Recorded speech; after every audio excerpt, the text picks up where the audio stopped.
Ecstasy was first brought to my attention by a friend.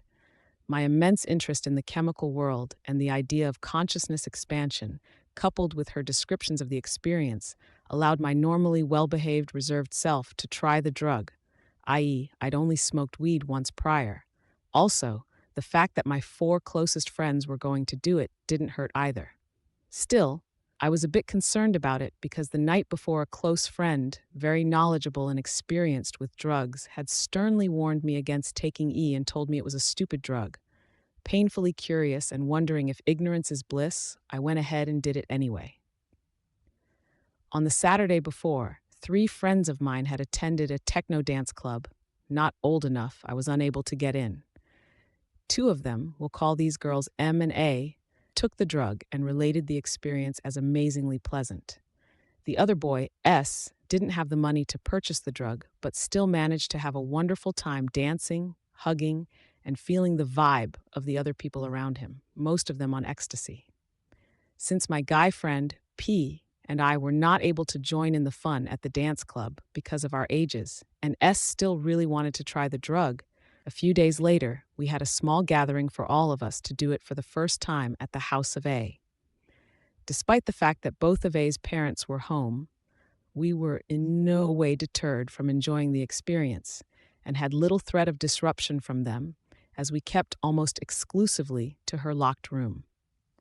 The night in question was a cold December Wednesday night, the first day of our Christmas vacation. About an inch of snow had covered the ground, making driving a slight bit hazardous, but a rather mild danger compared to a lot of storms one faces during Midwest winters. Uninformed and unprepared, I brought nothing for the evening. Thankfully, my friend M and I stopped on the store on the way there and picked up some suckers, and for ourselves and our friends to enjoy.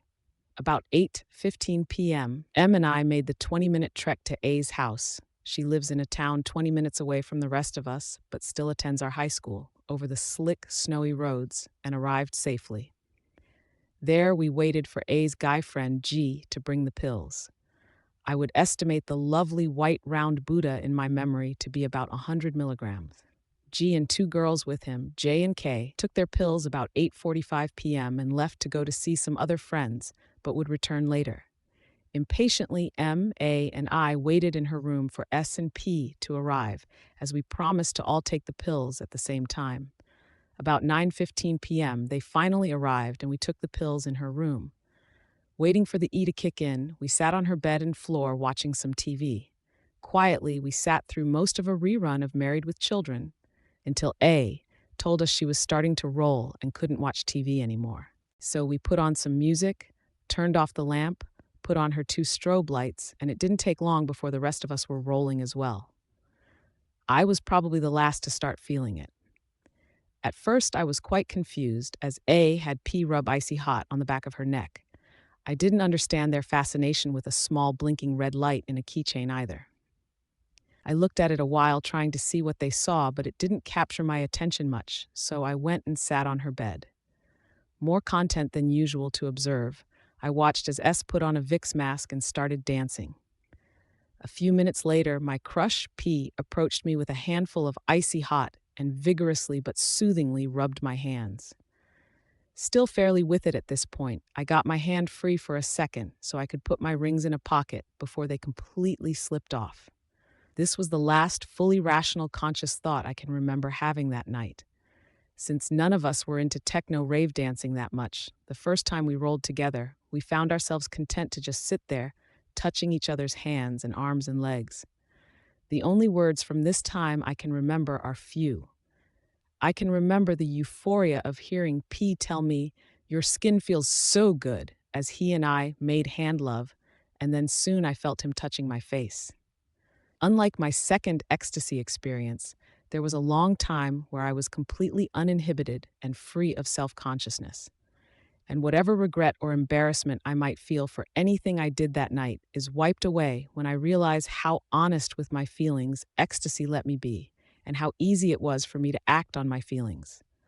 That one little touch was all it took, and soon I was touching P's face as well. Unable to express my deep romantic feelings for this guy friend of mine, through the benefits of ecstasy, I was finally able to gaze deeply into his eyes, and for a long time I think I felt him looking back into mine as well. I think the peak of the experience, certainly my most pleasant feelings came then, was when the five of us all laid on her bed in a fully clothed orgy of bliss. All of us agreed that this is what heaven must feel like.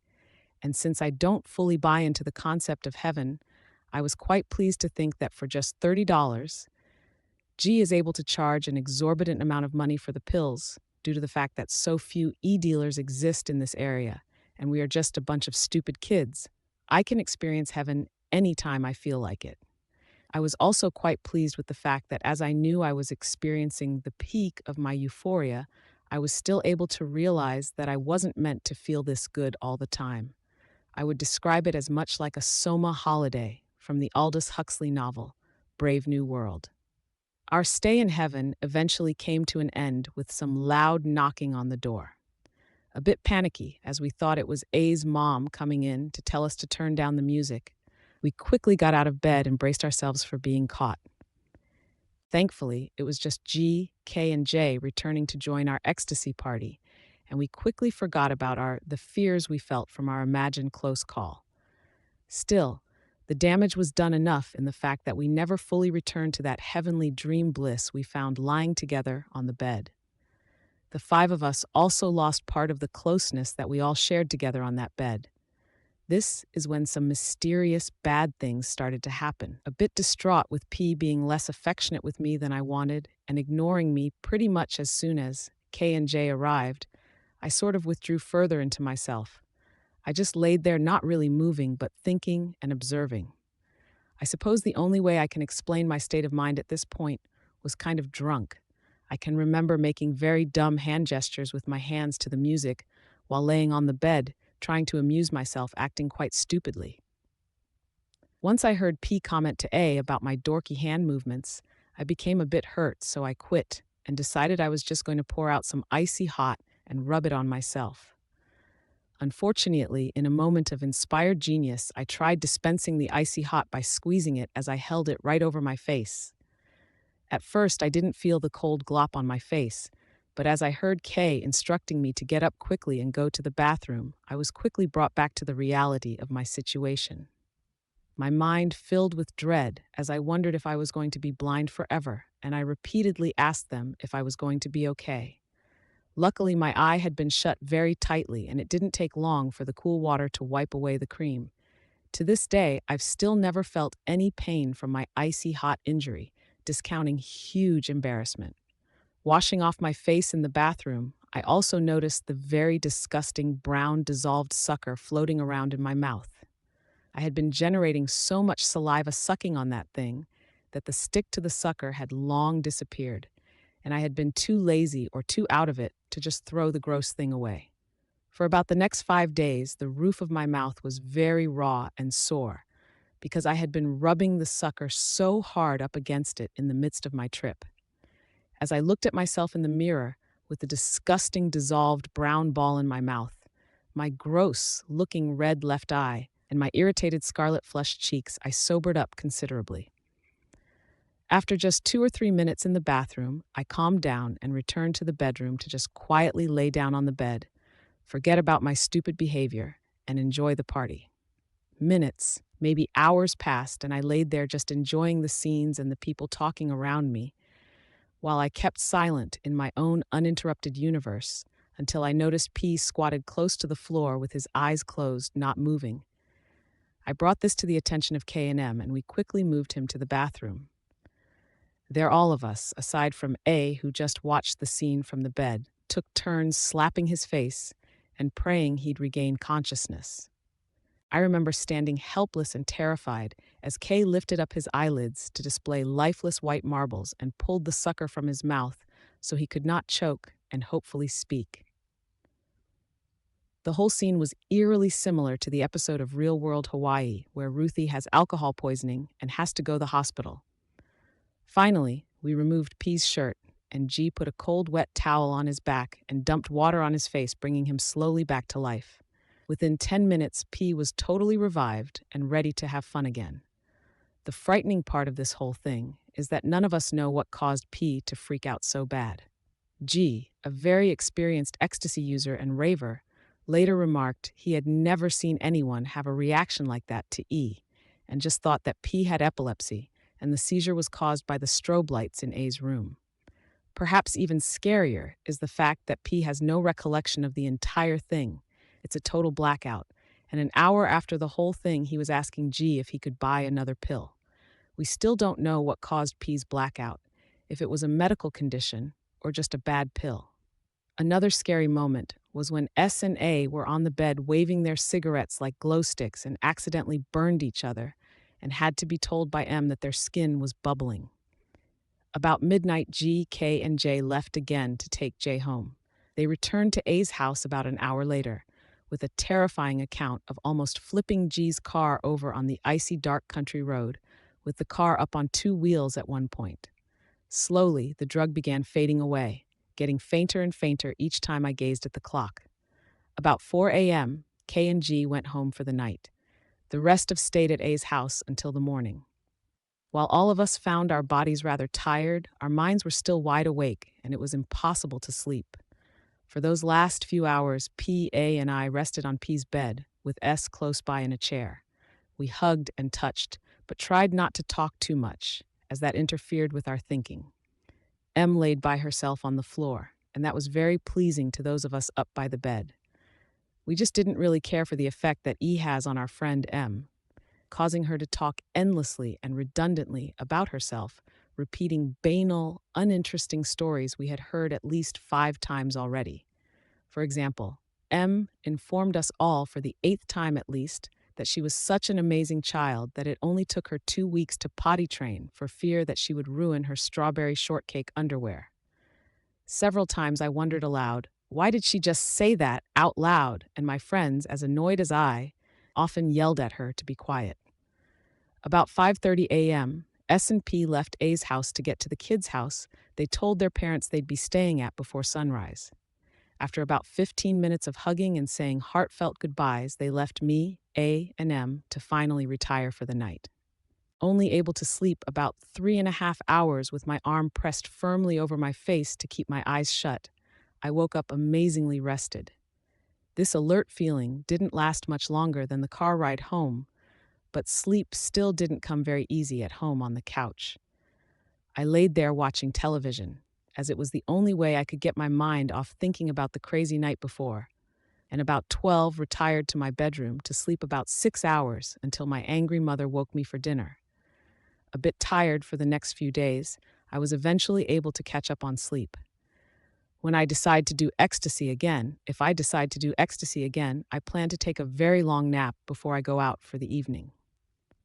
Despite the overall pleasantness, I am not able to totally forget the night's darker moments. Looking back, I have to grimace at the thought of actually for a second touching my crush's armpit, and in the midst of caressing his face, wiping snot from his nose. But at the time, nothing felt more right, and any disgusting impropriety became exceedingly hilarious. There were a few unexpected other sensory treats that ecstasy provided me with as well. Being a rather introverted, shy person, yet very interested in the behavior of others, I enjoy observing and found ecstasy to be very beneficial and compatible with this activity. After the drug was wearing off a little, my friend A asked me if I was enjoying the experience and commented how I was very quiet and just kept saying, "Whoa," as I laid there in the bed, comfortable not to move. Not curled up in a fetal position, but it was more like my body was sleeping, but my mind was awake. I don't recall any sort of intense colors or hallucinations one might associate with LSD or shrooms, but watching my friend S dance was one of the most beautiful things I've ever seen. His shaggy brown hair was loosely wound into about 20 dreadlocks and flew wildly as he moved to the rhythm. Seemingly in time with the beat, the strobe light provided an interesting still frame effect. It seemed like the whole time I was watching my friend dance in slow motion, as if I was watching an old black and white movie, one frame at a time. His shadow was also rather breathtaking, with the pointy strands waving and bouncing away from his silhouette, also seemingly synchronized with the music. A second unexpected treat came when we knocked over a glass of water onto the floor. My senses were so amazed and pleased by the chilling pool of water amidst the furry soft carpet that I suggested spilling more water on A's carpet. Thankfully, the others involved expressed a bit more restraint than I and convinced me against ruining her floor. Finally, there was one last thing that troubled me about my first experience with ecstasy. The guy who got us the pills, G, told my friend A that ecstasy was addictive. He also told her that there was heroin in the pills. I have to wonder about things that G says, however, because he also swears he is addicted to acid, when most people agree that LSD is not addictive. And my other very experienced drug using friend, who, even though he told me not to use ecstasy, told me it was not addictive, and pointed out that even if there really was heroin in the pill, the amount of heroin would not be enough to do anything. I suppose this confusion and basic lack of information just proves to me why the war against drugs is such an awful thing. Because what those "just say no campaigns and Diary t-shirts are fighting against are not the drugs themselves, but information about drugs. Real, honest information that sites like erowid.org provide. Thanks, whoever might read this. Stay healthy and have fun. So, to take inventory of the evening, the good, the orgy bliss, the most pleasant feeling of my life, closeness with friends, the sensory treats, satisfied curiosity, lost inhibitions. The bad, it made an ass out of myself, is a friend lose consciousness. The guy who got us pills told us they had heroin in them. Two of my friends believe they're addicted. I accidentally stepped in Kay's puke. Santa got cigarette burns, cars on their hands. Sick feeling and unable to sleep the next day, $30. Is it worth? You decide.